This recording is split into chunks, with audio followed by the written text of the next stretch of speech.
ان کو یاد نہیں ہوتا, ان کو آئیڈیا نہیں ہوتا کہ اس جگہ کا نام, اس ویلی کا نام کیا ہے جہاں سے وہ ہو کر آئے ہیں, اور کون کون سے مقامات انہوں نے دیکھے ہیں.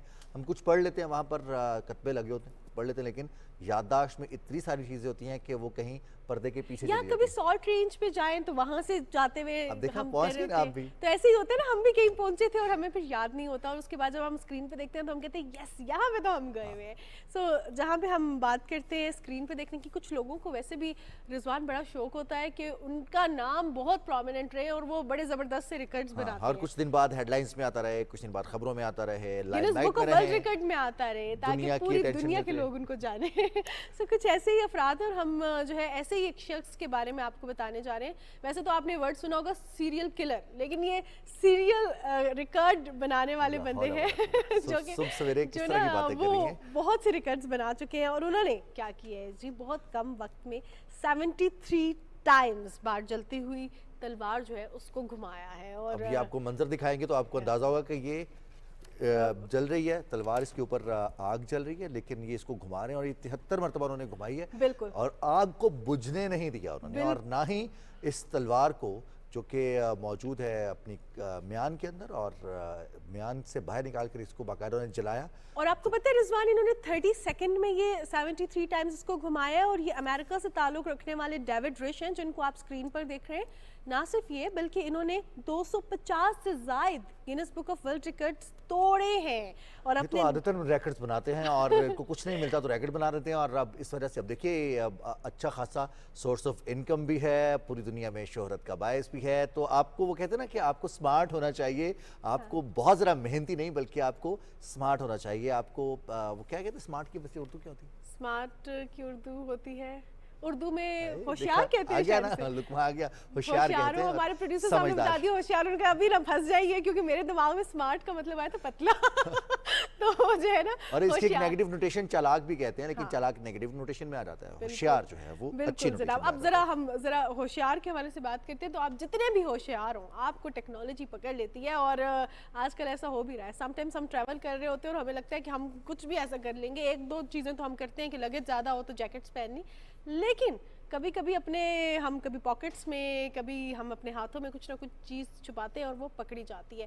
اور ایک بڑی زبردست سی چیز پکڑی گئی ہے جس کے بارے میں آپ کو بتانے جا رہی ہوں. امریکن ہی یہ شخص ہے جن کی پینٹ کی پاکٹ سے جب وہ ٹریول کر رہے تھے تو سانپوں والا بیگ جو ہے وہ برآمد ہوا ہے. گچھا نکلا ہے سانپوں کا, اور یہ ایک نہیں دو نہیں بلکہ کتنے سارے سانپ برآمد کیے ہیں. اور یہ ایئرپورٹ سیکیورٹی افسران نے ہوائی جہاز میں سفر کرنے والے ایک شخص کی جیب میں سے بتایا کہ یہ شیمپو سے وہ جو کیا کہتے ہیں اس کو کچھ اس طرح کا مٹیریل اس کے ساتھ لگایا گیا تھا جس کے باعث یہ دیکھیے ایک چھوٹا سا بیگ ہے, اور اس میں اور یہ اینک والا جو پاؤچ ہوتا ہے اس میں یہ نکلے ہیں. اب آپ اور دیکھیں یہ 2 سے 3 ہیں, اور یہ قیمتی سانپ کہاں جا رہا ہے ان کو, اور سمگل کرنے کی کوشش کی جا رہی تھی.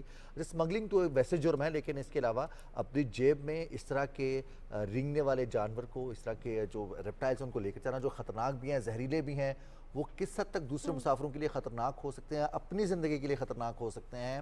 پورے کے پورے ایروپلین کی سیکیورٹی کو رسک میں ڈالنے کی کوشش کی گئی تھی, لیکن سیکیورٹی آفیسرز نے پکڑ لیا. وہ کہتے ہیں نا آستین کا سانپ, لیکن جیب کا سانپ بھی ہم نے پہلی دفعہ سنا ہے اور دیکھا ہے. اور چاہے آستین کا سانپ ہو چاہے جیب کا سانپ ہو, at the end of the day پکڑا جاتا ہے. یہ سب سے اچھی بات ہے سانپ کی. اللہ محفوظ رکھے سب کو. سو بیسکلی جو ہے وہ اپنے آپ کو سانپوں کے حوالے سے بتایا. ہم پروگرام کا سلسلہ آگے بھی بڑھائیں گے, لیکن نیوز بریک بھی شامل جی, نیوز بریک کے بعد واپس آئیں گے تو ہم کچھ آپ کو آج کے دن کے حوالے سے بھی کچھ خاص چیز, اور اس کے علاوہ ہمارے بہت سارے ایسے مہمان جو کہ زندگی میں بہت زبردست کارنامے سر انجام دے رہے ہیں, ان سے بھی آپ کی ملاقات کروائیں گے, لیکن نیوز بریک کے بعد.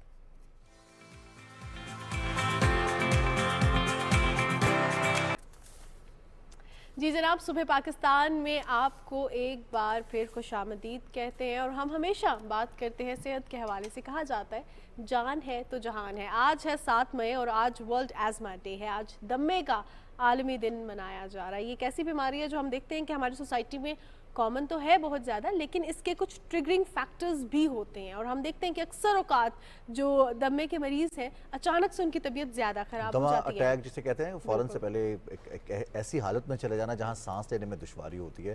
سانس کی بیماریاں اور بھی ہو سکتی ہیں، لیکن دمہ اور سانس میں کیا فرق ہے؟ لیکن آج کا دن 7 مئی دمے کے حوالے سے آگاہی کے لیے منایا جاتا ہے. آج کا دن کیوں منایا جاتا ہے، کب سے منایا جا رہا ہے، اس میں کون کون سی چیزوں کا خیال رکھنا ہے، اس حوالے سے رپورٹ دیکھتے ہیں، پھر ہم ڈاکٹر سے بھی بات کریں گے. پاکستان سمیت دنیا بھر میں عالمی یوم دمہ 1998 سے ہر سال مئی کے پہلے منگل کو منایا جاتا ہے. یہ دن منانے کا بنیادی مقصد دنیا بھر میں دمہ کے مرض سے بچاؤ اور علاج معالجہ کا شعور اجاگر کرنا ہے. اس سال یہ دن ایک منفرد تھیم استھما ایجوکیشن امپاورز کے ساتھ منایا جا رہا ہے. دمہ پھیپھڑوں کی ایک دائمی بیماری ہے جس کی وجہ سے سانس کی نالیاں تنگ ہو جاتی ہیں اور مریض کو سانس لینے میں مشکلات کا سامنا کرنا پڑتا ہے. عالمی ادارہ صحت کے مطابق دنیا بھر میں اس مرض سے متاثرہ افراد کی سالانہ تعداد 30 کروڑ جبکہ سالانہ اموات کی تعداد 1,80,000 سے زیادہ ہے. طبی ماہرین کے مطابق دمہ کی وجوہات میں سب سے بڑی وجہ ٹھنڈی ہوا، سانس کی نالیوں کی بیماری، ذہنی دباؤ، ماحولیاتی آلودگی اور سگریٹ نوشی شامل ہیں. تھکاوٹ، سینے میں جکڑن، کھانسی، بار بار چھاتی کے انفیکشن، سانس میں دشواری اس بیماری کی واضح علامات ہیں. عام طور پر دمہ کا علاج ادویات اور مختلف قسم کے انہیلر سے کیا جاتا ہے، تاہم بعض اوقات مرض کے زیادہ بڑھ جانے کے سبب خاص ادویات کے ساتھ نیبولائز بھی کروایا جا سکتا ہے. جی جناب، دمہ کے حوالے سے آپ رپورٹ دیکھ رہے تھے، اور اب اس کی ریزنز کیا ہیں، کیوں یہ بیماری ہوتی ہے، اس کا علاج کیا ہے، اس پر بات کرنے کے لیے ہمیں پروگرام میں جوائن کیا ہے ڈاکٹر رضوان اپل نے. ڈاکٹر صاحب، پروگرام میں آپ کو خوش آمدید کہتے ہیں. تھینک یو ویری بہت شکریہ جی بلانے کا. Thank you so much for taking out time. Start میں سب سے پہلے آپ سے بریفلی جاننا چاہوں گی بیسکلی دمہ ہوتا کیا ہے؟ دمہ ایک بڑی عام سی بیماری ہے، عام نام لیا بھی جاتا ہے. یہ سانس کی نالیوں کی بیماری ہے جس میں سانس کی نالیاں ہائپر سینسٹیو ہوتی ہیں، زیادہ حساس ہوتی ہیں. کوئی بھی سٹیمولس آئے تو ایک دم سے سکڑ جاتی ہیں، اور ان کی جھلیوں کے اندر تھوڑی سی انفلیمیشن یا سوزش کی وجہ سے سیکریشنز پیدا ہونا. تو یہ اس کی بنیادی وجہ ہے. اس میں ہوتا کیا ہے کہ سانس کی نالیوں کو جب کوئی بھی ایکسپوجر ہوگا یہ ایک دم سے سکڑیں گی، ایپیسوڈیکل بھی اور بار بار بھی ہوتی ہیں. تو اس کے وقت ہمیں ایک تو کھانسی شروع ہو جائے گی، سیٹی کی آواز آئے گی، سانس کی نالی تانگ ہوگی تو سانس میں تنگی ہوگی، اور وہ جو انفلیمیشن ہوگی اس سے بلغم سا آئے گا. تو یوزلی 4-5 سمٹم جو بنیادی اس کے سمٹم ہے، یہ سانس کی نالیوں کے ہائپر سینسٹیو یا زیادہ حساس ہونے کی وجہ سے ہوتا ہے. تو اس پہ سٹیجز بھی ہوتی ہیں ڈاکٹر صاحب کہ ابھی انیشل سٹیج پر ہے، اس کو روکا جا سکتا ہے، اس کو ڈائگنوز کیا جا سکتا ہے؟ بالکل انیشل سٹیج یہ ہوتی ہے کہ کبھی کبھی ہو جانا، اچھا. اور کبھی کبھی ہوتے تو ہم کہتے ہیں کچھ پریونشن بھی کریں، تو تھوڑا بہت انہیلر بھی لے لیں، اس کے لیے ہم کہتے ہیں. پھر ہم کہتے ہیں زیادہ فریکوینسی اس کی بڑھ جانا، اگلا سٹیپ جو ہے اس کو ہم کہتے ہیں. ایک ہوتا ہے ایکیوٹ ابھی ہوا ہے، اور ایک ہوتا ہے کرونک. کرونک ہوتا ہے بار بار کافی عرصے سے ہوتے رہنا. پھر اس طرح سے بھی اس کی سٹیجز اس طرح سے بھی ہم کر سکتے ہیں، اس کو ڈویژن کر سکتے ہیں. پھر ایک ہم کہتے ہیں کہ کسی الرجن کی وجہ سے ہونا. الرجن ہوتا ہے جو ہوا میں جو اس کو ٹریگر کرتے ہیں، پولن ہو گیا، ڈسٹ ہو گیا، مائٹس ہو گئے، کچھ بھی ہو گیا. ایک ہم کہتے ہیں نان الرجن جو ایکزوجنس نہیں ہو، انٹرنل ایموشنل سٹریس سے بھی ہو سکتا ہے. ایموشن سے بھی سانس کی نالیاں سکڑ سکتی ہیں، ٹھنڈی ہوا سے، ایون ایکسرسائز سے. تو وہ ساری ٹریگرز ہیں، ان کو ہم ٹریگرز کہتے ہیں. تو آپ کا جو سوال تھا میں واپس اسی پہ، یس اس کی ارلی سٹیج، انٹرمیٹنٹ سٹیج کہ کبھی ہوا کبھی نہیں ہوا، بار بار اس کی فریکوینسی بڑھ گئی. پھر اس کو ہم علاج اسی کے لحاظ سے پھر ڈیفائن کرتے ہیں کہ کس سٹیپ پہ رکھیں پیشنٹ. انٹینسٹی سے بھی کیٹیگرائز کیا جاتا ہے کہ یہ مائلڈ ہے، میڈیم ہے اور یہ اسٹرانگ؟ وہ اس لحاظ سے بھی ہوتا ہے، اور اسی لحاظ سے اس کو ہم علاج کے لیے رکھتے ہیں کہ چونکہ یہ زیادہ فریکوینٹ ہو رہا ہے، اس کی فریکوینسی زیادہ ہے، میڈیم لیول پہ ہے، یا سویئر ہے، یا پرسسٹنٹ ہے، کرونک پرسسٹنٹ استھما ہے، یا ایک سٹیج ہوتی ہے اس کو ہم کہتے ہیں اسٹیٹس استھمیٹکس، وہ ایک لائف تھریٹنگ ایمرجنسی، اس کا علاج تھوڑا سا ڈفرینٹ ہوتا ہے. بالکل صحیح. اچھا ڈاکٹر صاحب، ایک اور چیز بھی آپ سے جاننا چاہوں گی کہ انوائرمنٹل فیکٹرز ہیں یا جینیٹکلی بھی یہ ٹرانسفر ہوتا ہے؟ پیرنٹس میں ہے تو بچوں میں بھی ہو جاتا ہے یہ؟ دونوں باتیں ٹھیک ہے. جینیٹک یہ ہے کہ کسی پیرنٹس کو تھا، امی کو، ابو کو، یا دونوں میں سے نہیں تھا، کسی بلڈ ریلیشنز کو تھا، تو اس میں جینیٹک پری ڈسپوزیشن، اور یوزلی 3/4 تک اس میں یہ چیز مین ہے. تو جینیٹک پری ڈسپوزیشن یا جو ہمارا آ رہا ہوتا ہے وراثت میں جس طرح آ رہا ہوتا ہے وہ تو ہے، وہ فرٹائل سوائل ہوگی.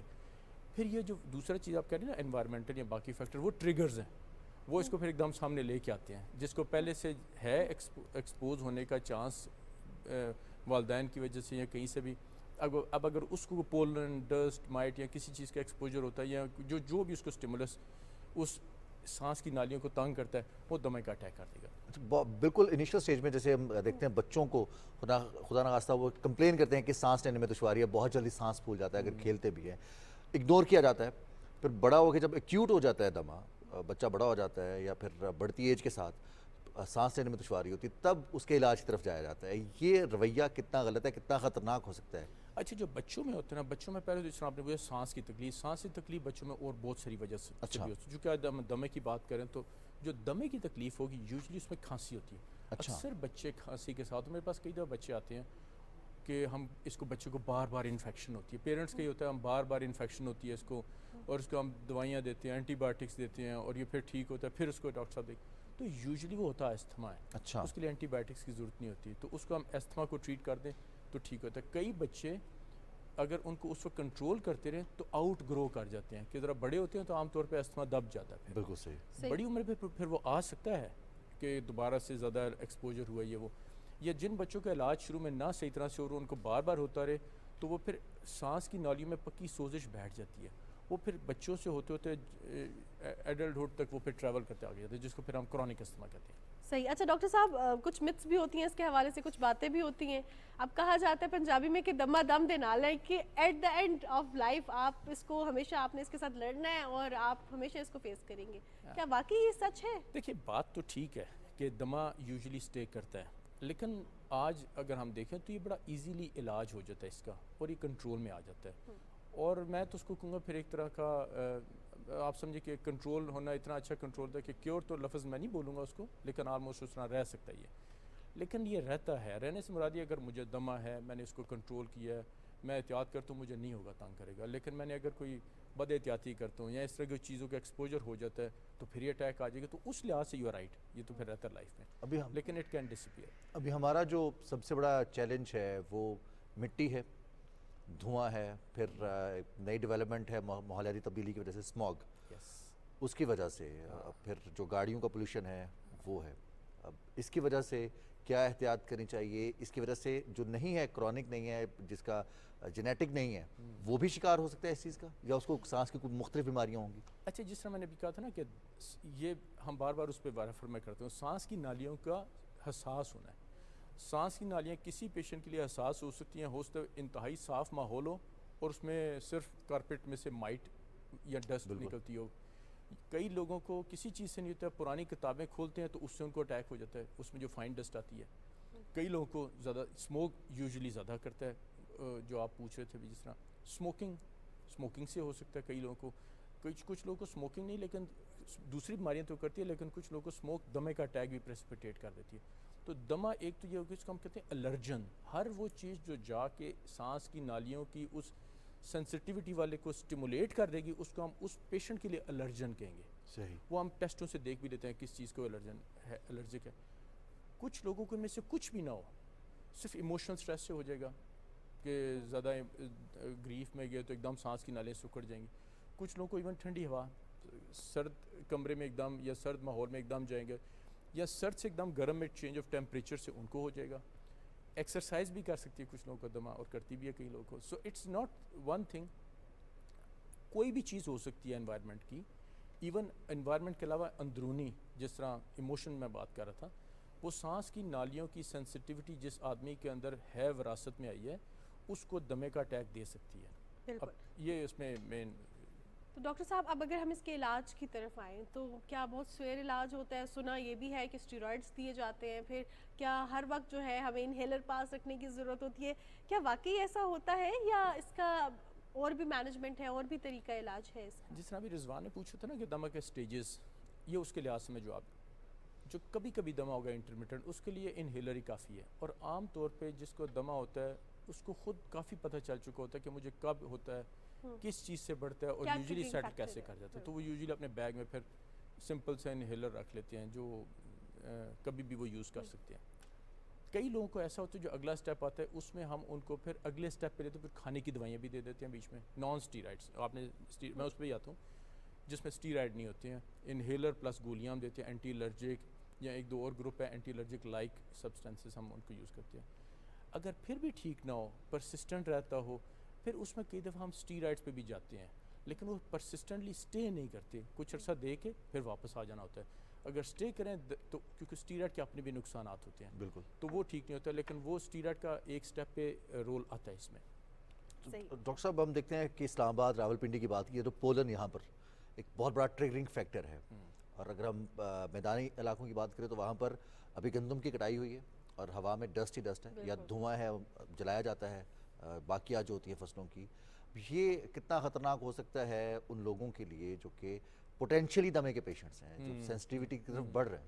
یس, جو اسلام آباد ہو گیا ٹپیکل, یہاں پہ ہمارے ادھر نون ہمارا انوائرمنٹ جنرلی کلین ہے اسلام آباد کا, لیکن یہاں پہ جو کامن الرجن ہے یہ ملبری اور باقی جو درخت ہے ان کے پولنز اور گراس پولن, یہ ہمارے ادھر کافی عام ٹریگر ہے.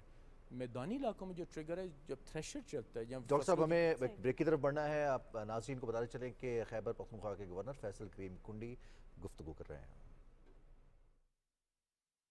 حاضری دینی ہے اور اس کے بعد پھر واپس جانا ہے.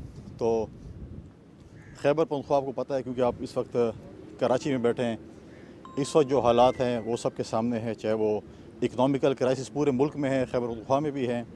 لا اینڈ آرڈر کی سچویشن جو ہے اس وقت خیبر پختونخوا کی کوئی اتنی اچھی نہیں ہے. آپ نے دیکھا کہ پچھلے دنوں ایک جج کا اغوا ہوا, پھر لگی سیمنٹ فیکٹری پہ بھی ایک حملہ ہوا, پھر ہمارے کسٹم انٹیلیجنس کے 6 ہمارے بھائی ایک دن شہید ہوئے, دوسرے دن شہید ہوئے. وقتاً فوقتاً ہمارے فوج کے بھائیوں پہ, پولیس کے نوجوانوں پہ ٹارگٹ کلنگ ہو رہی ہے, اٹیکس ہو رہے ہیں, سویلین پہ ہو رہے ہیں. تو کوئی خاص جو ہے میں سمجھتا ہوں کہ حالات کوئی اتنے اچھے خیبر پختونخوا کے لا اینڈ آرڈر کے نہیں ہیں. میری تعیناتی اور میری کوشش, میں نے پہلے دن بھی کہا تھا حلف لینے کے بعد, کہ میری کوشش ہوگی کہ میں صوبے اور مرکز کے درمیان پل کا کردار ادا کروں, ان کو نزدیک رہوں, دور نہ کروں.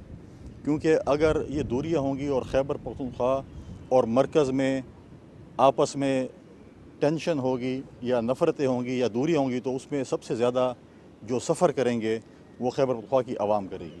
نہ وفاقی حکومت کرے گی, نہ صوبائی حکومت کرے گی, بلکہ خیبر پختونخوا کی عوام کرے گی. پھر 5 سال پیچھے رہ جائیں گے. تو میری کوشش ہوگی کہ میں خیبر پختونخوا کی عوام کا وکیل بنوں, اسلام آباد میں ان کا مقدمہ لڑوں, ہمارے جو جائز مطالبات ہیں وہ اپنے پراپر فورم پہ بات کر کے ان کے لیے لے کے آؤں, تاکہ ہمارے صوبے میں ترقی ہو. فارمر فاٹا میں جو ہم نے کمٹمنٹ کی ہے اس پہ جو ہے جو ہم نے اس کو آنر کریں. جو دہشت گردی کے خلاف جنگ ہے اس میں اپنے سیکیورٹی فورسز کے نوجوانوں کو, اپنے پولیس کو سپورٹ کریں, ان کے مورال کو جو ہے بلند کریں, اور ساتھ ساتھ جو ہمارے اکنامیکل کرائسس ہیں, ساتھ ساتھ ہمارے جو صوبے کے بقایا جات ہیں ان کے فورمز ہیں مانگنے کے. یہ نہیں کہ میں یہاں پر کھڑے ہو کے اور یا کسی روڈ پہ کھڑے ہو کے بڑک مار دوں کہ مجھے یہ پیسے دے دے ورنہ میں یہ کر دوں گا. نہیں, ان کے فورمز ہیں, اس فورمز پہ جا کے ہم نے اپنا کیس ریپرزینٹ کرنا ہے, ہم نے وہاں پر جانا ہے, ہم نے کہنا ہے کہ ہماری چیزیں ہیں, وہاں پر ہم نے اپنا مقدمہ لڑنا ہے. مقدمہ لڑنے کے لیے اگر آپ کے پاس بہترین وکیل ہوگا تو آپ مقدمہ جیت سکتے ہیں. اگر آپ کے پاس نالائق وکیل ہوگا وہ ایسا نہ ہو کہ آپ کی اپنی چیز بھی دے کے واپس آ جائے.